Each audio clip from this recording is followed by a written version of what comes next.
It is expected for you, the militia, to make smooth work as you go. That is, you cut up every Indian cornfield, you burn every Indian town, and that every Indian taken shall be a slave in the property of the taker, that the nation be extirpated, and the lands become the property of the public. For my part, I shall never give my voice for a peace with the Cherokee nation upon any other terms than their complete removal beyond the mountains. You are listening to Historyman, the platform for historians, curators, and authors to tell their stories of the American Revolution, walk in the footsteps of heroes, and proclaim freedom reigns. On today's episode, we have Dean Hunt, Lexington County historian and actually a committee member for the Lexington County 250. Welcome, Dean. Thank you. Dean, we are talking right now out of KC, West Columbia, which is kind of the epicenter of Saxe-Gotha. Granby, which was a Revolutionary War battle and actually a fortification for the British for a while, but has actually been the epicenter for and almost a gateway to the backcountry of South Carolina. They would come to the Congarese and then set out from there. So we're going to talk today a little bit about the Cherokee in 1776. The Cherokee War, rightly or wrongly, that was just a reality that the backcountry people had to deal with. And in many respects, why Saxe-Gotha was laid out as a German settlement, and then to make a buffer between the Low Country planters, and because you gotta shield their wealth, right? Yeah. So start us off. Tell us a little bit about yourself, how you got into the history circles, what drives you, and then tell us what you found out. Okay, well, thank you for inviting me. I've always loved history. I have a degree in history from USC and a master's degree in education, and I taught 8th grade history for years, and I just have a passion.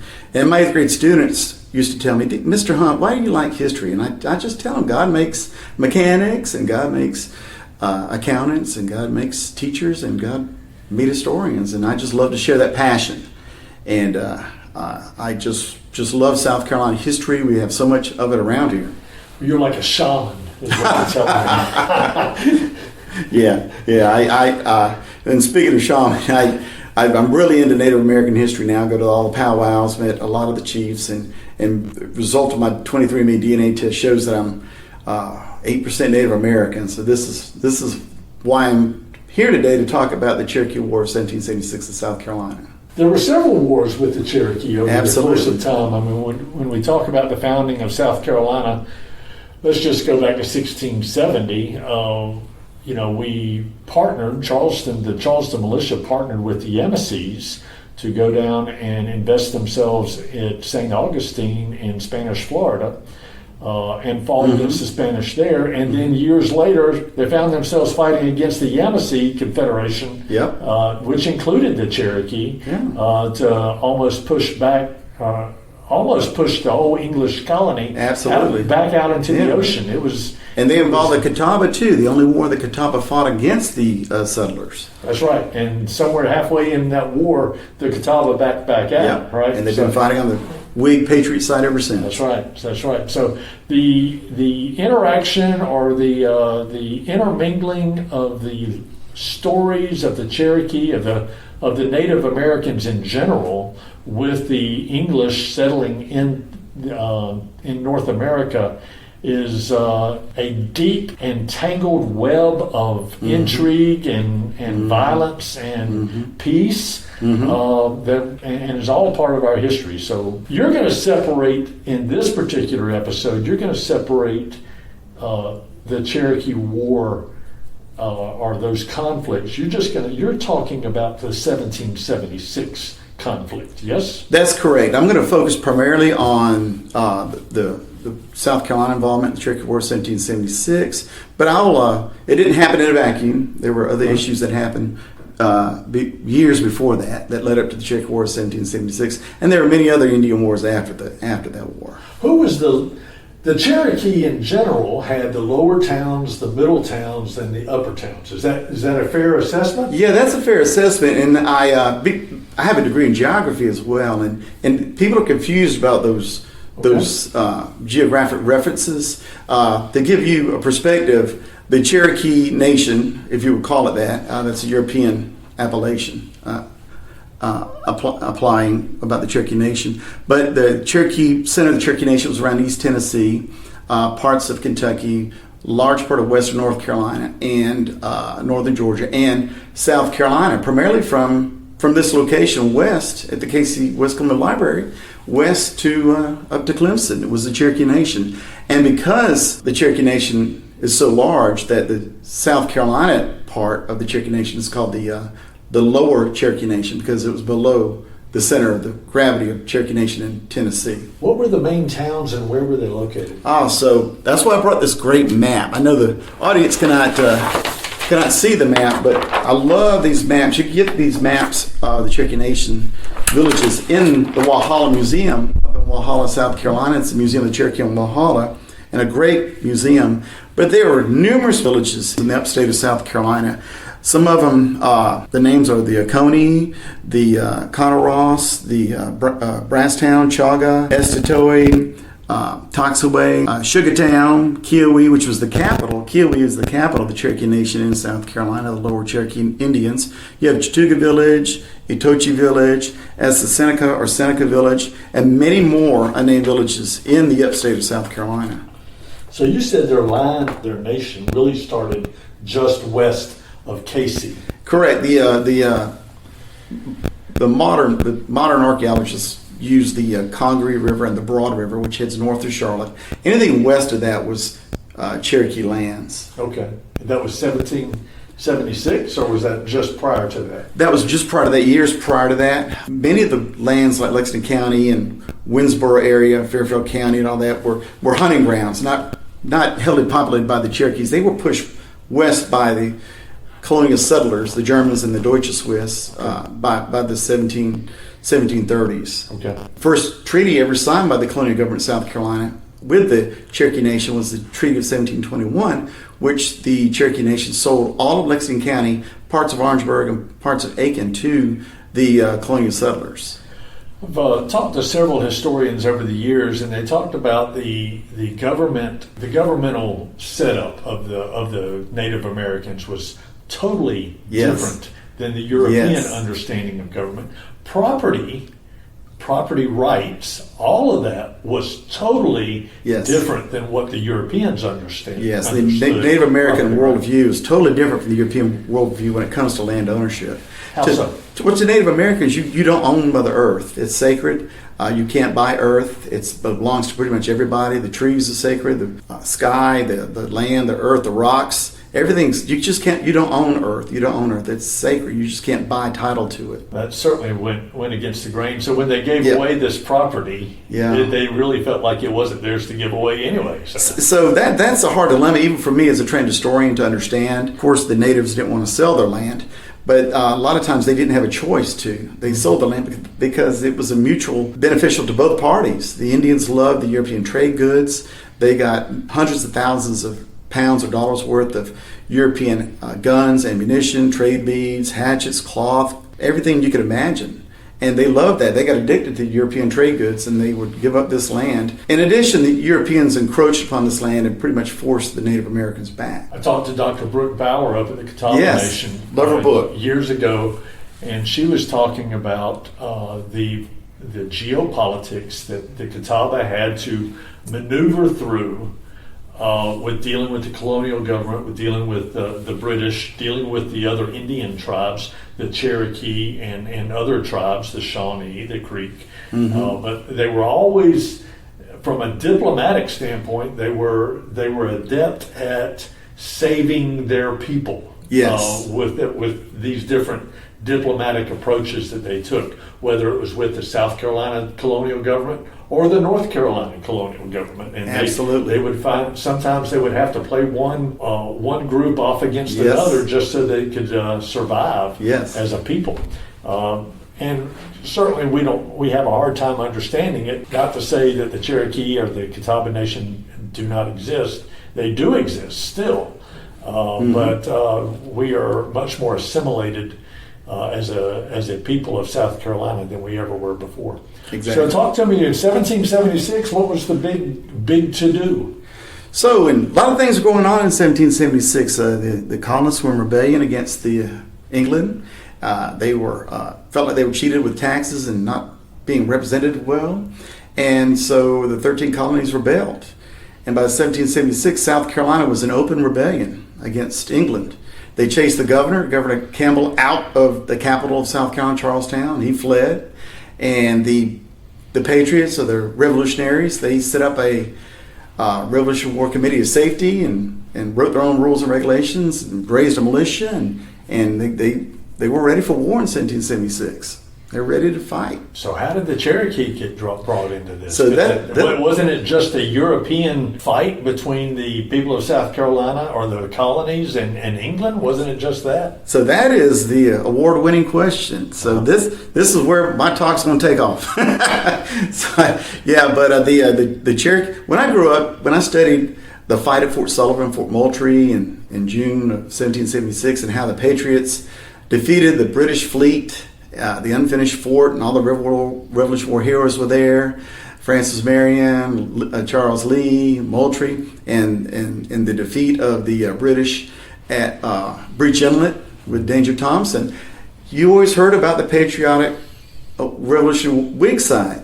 And lo and behold, once I started researching Native American history, come to find out there were Catawbas at Breach Inlet. There were Indians pretty much everywhere in many of the South Carolina battles during the Revolution. I was talking to somebody the other day, and I was saying the Catawba, really, they fought from the very beginning. When they put their name down on it and said, we will fight with the colonists, they really fought from the beginning all the way to the end. They sure did. Which is more than you can say for some of the Patriots who just showed up for a weekend. Absolutely. Or a couple weeks, Absolutely. We're going to go raid this particular this particular person or whatever. But you can't really say that about all the Patriots. But they certainly, from the Catawba viewpoint, they fought from the beginning to the end. Yeah, they were loyal patriots from the get-go. Yeah. So in the spring, the fall of 1775 up to the spring of 1776, there was a lot of chess games going on. Okay. Political wrangling with the new revolutionary government, the Whigs, the Patriots in Charleston. They were trying to cajole Whigs, loyalists to fight for the Patriots. They were trying to get the Cherokees to be on the side of the Patriots. They were cajoling the Catawbas to be on the side of the Patriots. They were sending emissaries out to talk to the Creeks and the Chickasaws out west in Georgia to be on the Patriots' side.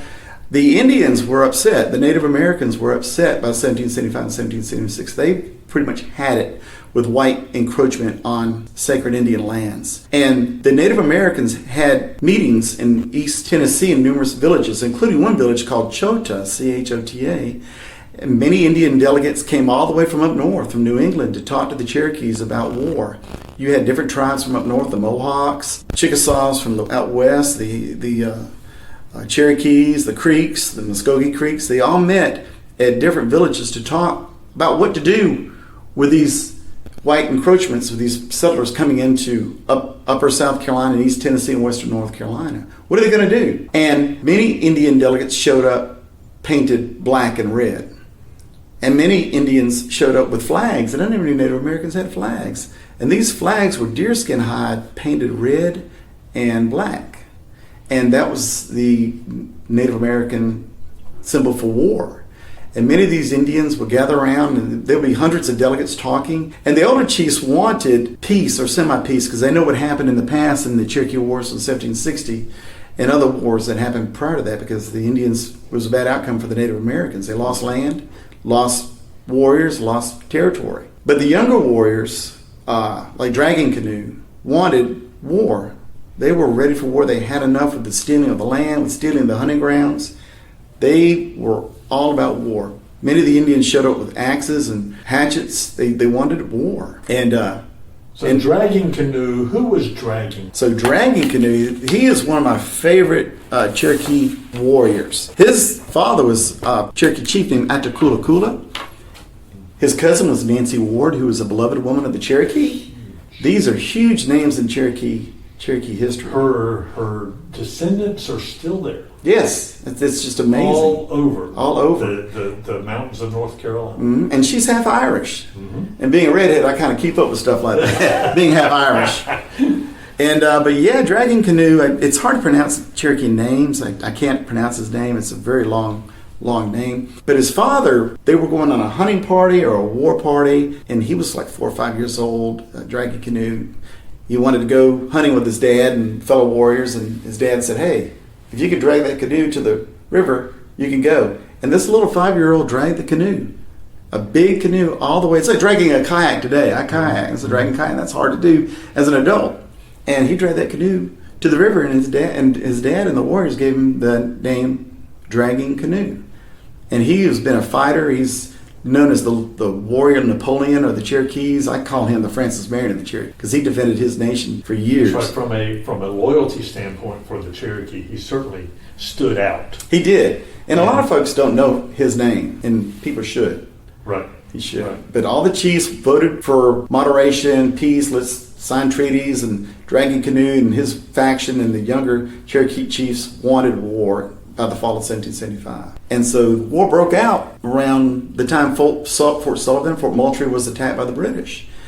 Now, historians debate about that. It was a coincidence, maybe. Yeah, was it a coincidence, or was it the British wanting them to coordinate their attack? Excellent question. And historians and degree historians, PhD historians, argue vehemently about this. And I can't find a definitive answer.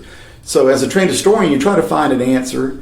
The Cherokees in the month of June and July, they were being armed by the British out of Pensacola and Mobile, Alabama and Savannah. The British were sending gunpowder and ammunition and war supplies to the Cherokees. And when you read the first-hand accounts, because I'm an educator, when you read the first-hand accounts, the Stuart and Cameron, which were British Indian agents for the Southeast, were writing letters, and some of those letters survive, and they were saying, we're not wanting the Indians to be involved in the war with the Charlestonian government, the Whigs, but here's guns and ammunition. Be ready. This is for hunting purposes only, for deer. So you just kind of don't really know until the war started. It's interesting that when you're working with people and you have, businesses try to work with each other, and they sign these MOUs and they memorandums of agreement, understanding, or understanding, but they both have their own dictates in their business. Well, we still have to go forward with this. In many respects, that's kind of what you had with these understandings with the British and the Indians too. Hey, the British were like, this is what we would like to see happen or not happen, but yet the Indians still had their own dictates that they had to do and they were a nation. It wasn't a rabble of people. This was a nation, and they had their own. They, like you said, they came together in a government fashion and talked and debated of what to do and that sort of thing. Yep. So they certainly had their own agenda, but that doesn't mean that the agenda, they knew what the British were getting ready to do, and it could be that they just took advantage of that opportunity. I agree. Yeah. Knowing that if the Whigs were tied up with the British coming in from the Atlantic, well, now's a perfect time to take advantage of that, and they can operate independently from that standpoint. The Cherokee were not stupid people. No, not at all. They understood war. They understood tactics. So, absolutely. Interesting point. Yeah. So, what next? So, Fort Sullivan happened, June 28, Carolina Day, we call it today? Carolina Day. That's right. And the Cherokees voted for war. Okanastada and the other Cherokee chiefs said, we are going to war. And the Cherokees launched 3 waves of attacks. One hitting the upper settlements of South Carolina in late June, early July of 1776. Another 1,000 to 2,000 Cherokees hit western North Carolina European settlements and hit Virginia settlements. And these waves caught the European settlers by surprise. A lot of these settlements were rural, just mom and pop farms, and they were massacred by the natives. The British, Cameron and Stuart, told the natives, if you go to war, don't kill the women and children. And many women and children were captured by the natives as prisoners of war. Many enslaved Africans that were slaves of the settlers were captured as prisoners of war by the Cherokee. But these settlers dashed into private forts. These were usually homes with a palisade wall around it. And you would have hundreds of women and children and farm animals in these forts for weeks at a time, surrounded by the Cherokees. And the Cherokees actually pushed all the way down here to the Congarees. Do you know of any of the settlements that were actually attacked at that point? So some of the settlements, there was a large settlement presence in the upstate at the time. You have 96, you have the Congarees, Granby, Saxagotha area, but most of the homesteads were just small farms, not big plantations, and they were easily overrun by the Cherokees. So I know that Pickens built himself a blockhouse, and there are several other blockhouses around the upstate of South Carolina from a historical record. Was there a particular raid that stood out that kind of garnered or caused an upswell of support to push back against the Indians? There were, and I was going to get to that, but the first thing that comes to my attention is Lindley's Fort in Lawrence County. But the backstory to that is, once that occurred, Charleston was... The Patriots, the Whigs, were just an outrage. They immediately started sending letters to Congress in Philadelphia. They sent letters to North Carolina governors, Georgia governors, asking for help. And the Patriot Whig militias said, we are going to raise these militias, 2,000 men in South Carolina, 2,000 men in North Carolina, 2,000 men in Virginia, and we're going to counter Cherokee attack. We're going to hit them hard. And the militias were raised in days. And money was appropriated just like that. The Council of Safeties raised money. And these militia, not Continental, but these militia actually marched up to the backcountry and here to the Congarees. And they brought thousands of cattle, beeves, that was protein on the hoof. So there were hundreds of wagons. It was an expensive ordeal for South Carolina in 1776 to do this. And again, when I was growing up, you just think of the British fighting the Patriots and the Whigs in South Carolina by 1776. This is a war that lasted 3, 4, 5 months in the upstate of South Carolina. Did it go well the whole time for the Americans when they pushed back, or did they have problems? They had some problems, but for the most part, it was a one-sided affair. Okay. The Patriots actually marched up here to the Congarees. They watered the horses here in the Congarees. They trained and reorganized themselves, and they pushed up to a place called DeWitt's Corner and camped there, which is due west. Due west, yep, due west, and they camped there. And it was called the corner because if you look at a map, it's kind of like a corner on a line drawn. And anything west of that, which is just past Lawrence, was the Cherokee Nation, the so-called Cherokee Nation, and that was it. That was when you crossing the border and hitting the Cherokee Nation. And I want to read a primary example of what these colonists, these Whig militia were going to do. Being an educator, I like to read from first-hand accounts, primary sources, because it's what their minds are thinking at the time, and they wrote it down. And the president of the Council of Safety, his name was William Henry Drayton of Charleston. He wrote to the militia commanders in South Carolina. And this is horrifying and terrible to read. It upsets me every time I read it. It is expected for you, the militia, to make smooth work as you go. That is, you cut up every Indian cornfield, you burn every Indian town, and that every Indian taken shall be a slave in the property of the taker, that the nation be extirpated, and the lands become the property of the public. For my part, I shall never give my voice for a peace with the Cherokee Nation upon any other terms than their complete removal beyond the mountains. Wow. That says it all right there. It's a genocide campaign. That's crazy. And, you know, we lift Drayton up as one of the founding fathers of South Carolina in many respects. He is certainly a Revolutionary War icon. Yeah. Good word. Yeah. Icon. And a stalwart of freedom in South Carolina. But, when the Cherokee raised his ire, they really did, didn't they? They sure did. And that says it all. And when you read that just lets you know. And that word extirpated means to extinguish. Yeah. And the word beyond the mountains, that's west of the Blue Ridge. So who marched to his orders? So the commander of the South Carolina expedition was Andrew Williamson. A lot of folks know him from the Revolutionary War. Yeah. But he is amazing to read about. He's Scotch-Irish. He was promoted to be the colonel for the South Carolina expedition under Drayton had promoted him. And he was the man leading this campaign. Who were some of his commanders? So you got Thomas Sumter, who participated at this campaign. Okay. You had Pickens. Okay. The whole Pickens, all the family Pickens were on this campaign. All the famous luminaries that you read about were participating in this campaign. Was Marion there? I have not found anything about Marion. Okay. I know he was in the early expedition in 1760 in North Georgia and Western North Carolina. He participated in those campaigns as well. But I can't find nothing on Marion. He had to be.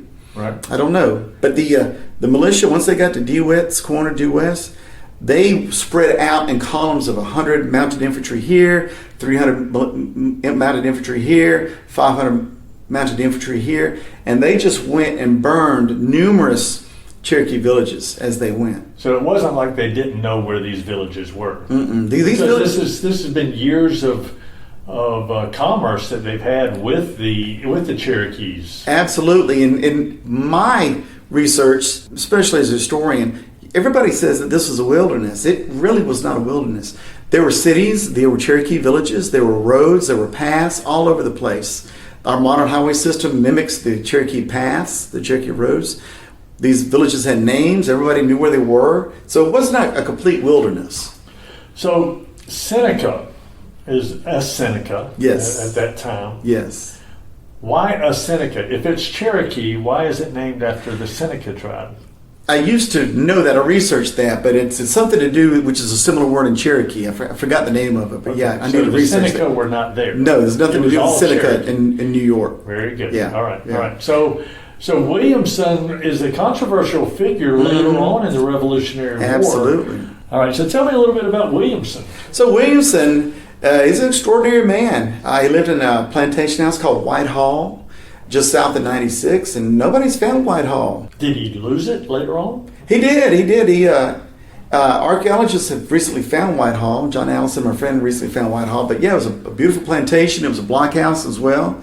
The British raided his plantation, and he was captured by the British. And he took an oath to the British, and the British put him down near Charleston at a plantation, on one of the Sea Islands, and he hung out there for a couple of years. And he was called the Benedict Arnold of the South. I know that Ken Scarlett has talked about that in his book, but that certainly raised questions and the ire of Andrew Pickens, who served under him. Yes. Yeah, and a lot of folks don't realize Andrew Pickens took the oath to the British. Yeah. He sat out for a while. The question about Andrew Pickens, in order for him to get back into the war on the side of the Patriots, the side of the Whigs, he had to show that the British had violated their terms, right? Absolutely, yeah. And so I believe did the British violate their terms, or was it some of his own militia? I think it's a little both, a little finagling. From what I've understand, his house was raided by the British. His family was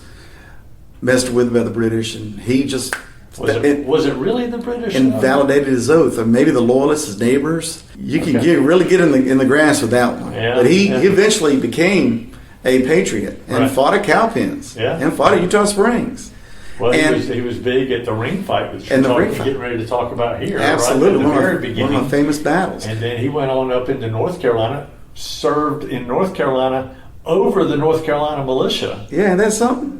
So he made it up. And Williamson eventually was an undercover patriot. After the war, General Greene said, hey, he was a double agent. He supplied me with messages about British troop strengths and the situation in Charleston, and his plantation was not immersed by the colonial government.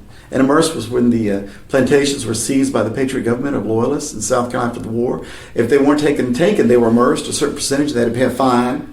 10%, 15, 20, 50%, but he was given a pardon by the Patriots. Wow.